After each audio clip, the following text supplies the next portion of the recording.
Құдайдың жауапкершілігінде. Өйткені сендерге киелі рух күнәһар дүниені билеп тұрған шайтаннан құдіретті. 1 Жохан 4 тарау 4 аят. Шайтанда Құдайдың еркімен берілген күш қана бар.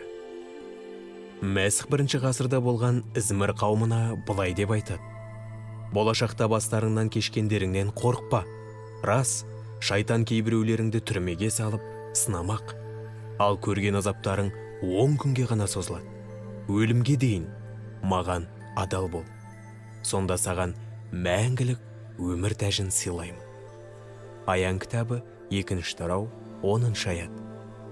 Исаның осы айтқан сөздеріне ойланып қараңыз. Мәсіх қауымның қудаланатыны, қудаланудың қаншалықты созылатыны. 10 күн. Қудаланудың себебі, сынау және қудаланудың нәтижесі мәңгілік өмір тәжі жайлы ескертіп жатыр.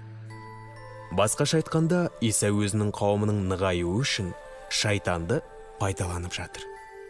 Кейде тіпті шайтан жеңіске жеткен сияқты болып көрінгенімен, ол бәрібір де жеңіліске ұшырайды.